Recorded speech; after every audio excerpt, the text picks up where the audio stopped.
if I got to Butte, Montana, I had a sister living there, she would hide me. And when I made it to Butte, my sister says, I'm really glad to see you. We thought you were dead.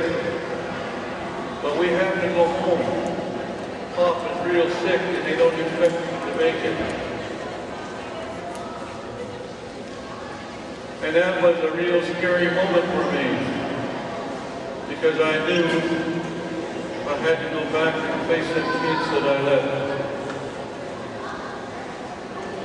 And I did the only thing that an alcoholic will do to their family. I got just stupid drunk before I went back and seen my kids and my dad. My dad was in the hospital, so I wouldn't go up and see him. But I don't even remember what it was like when I first seen my kids coming back. But anyway, we were there for 3 or 4 days, and my sister said, well, Pop's getting better, I have to go back, you gonna come with me? And I said, yeah, because I can't live around here. My oldest daughter heard my sister and I talking, and she come up and grabbed my hand. And she said, Dad, I'm going with you. You ain't gonna leave me no more.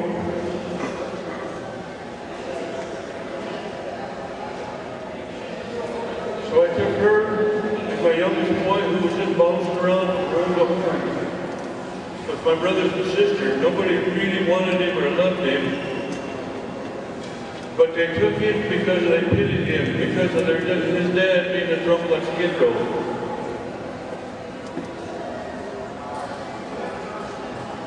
And looking back, you know, I grew up, when I was drinking, I grew up with a lot of hatred. I hated white people. I hated Indians. But after I got sober, I realized that the communities I was growing up in, I was too white to be Indian, or too Indian to be white. And I was never accepted in either world. But when I found that little brown bottle, it let me fit in any world I wanted to be in. So I always tell people I drink alcohol for fits. But that's the way my life was for a great number of years. Till I was finally forced into jail again and didn't know why I was in there and wanted to get out. I talked my wife into putting me in a treatment program where they put alcoholics. I didn't know anything about it. And it was the same asylum. But I went in there and that was a great experience. Because when you first go in, they put you in a receiving ward. And there's alcoholics on one side, drug addicts on the other side. You gotta hang together, you find your niche there. The crazy guys, they were right in the middle. They were happy as hell. They didn't give a damn. So I thought, well, maybe I shouldn't be crazy. But you know, it's great when I can look back on that part of my life and laugh about it now, because at that time it wasn't a laughing matter, because it was a life or death situation with me. And then after getting out and staying sober and working on the things that I needed to work on, and forgiveness was one of the things that was very hard for me to do. All the hatred I had. I worked real hard on trying to get my kids to forgive me for what I had done to them. And I felt like some of them did, some of them didn't. But in that process, I found out the most forgiveness that I had to do was to forgive myself. And that was very hard to do. I found out there was a process that I was going through that I didn't understand. In my head, I thought I forgive myself years ago. But I found out in my heart I didn't. I was still running, I was still hiding. And until I did some more work on myself after I sobered up and was able to get my head and my heart in tune, then life became a lot better for me, and forgiveness had a lot more meaning to me. And today, I live in a world of pretty much happiness. I enjoy being with my friend here, Horace. Him and I make a lot of conferences together, and we share a lot of good times. We've gotten so now, we're trying to find out who can lie the most and talk the fastest. But I did hear a story about Horace one time when he was drinking.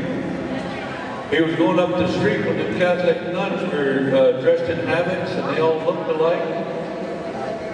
And there was two nuns coming down the street as he was going up, and when they got by him, they separated and went around him. And he was shaking his head, and he said, I wonder how she did that.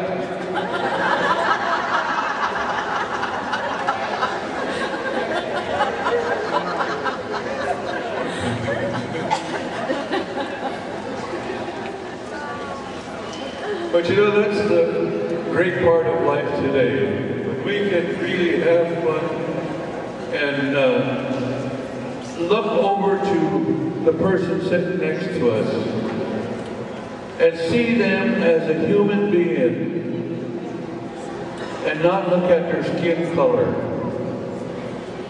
You know, I think and I pray that someday this whole world, human beings will become colorblind, so that we no longer have to look at skin color and think we're different from that person, because underneath we're not.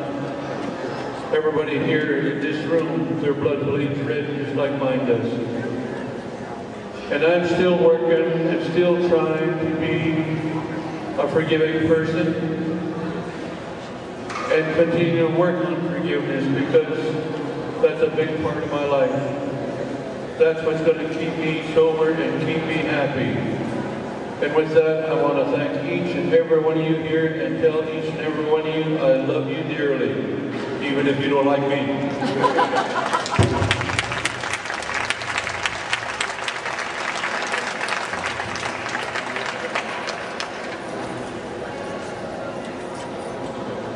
Chief of which, Ozzie Williamson from the Blackfeet Nation, to go ahead and to look at the wisdom of our elders. Once again, we see from the Council of Elders of White Bison, the leadership that's been passed down to Elder Don and Brother Marlon. At the Saginaw Chippewa Indian Tribe in Michigan, we do have leaders also, and most recently we had the Journey for Forgiveness walk happened on our reservation on June 17th.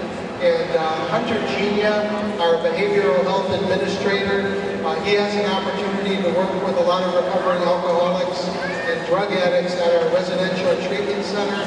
But this issue of boarding schools and historical trauma, he's seen how it's affected people. And just like our elder Ozzie and as Dr. Durant said, it does surface in a lot of different ways. And to go ahead and to mention a few words about what happened at the Journey for Forgiveness in Mount Pleasant, I'd like to ask my brother, my friend, Hunter Genia, to come forward.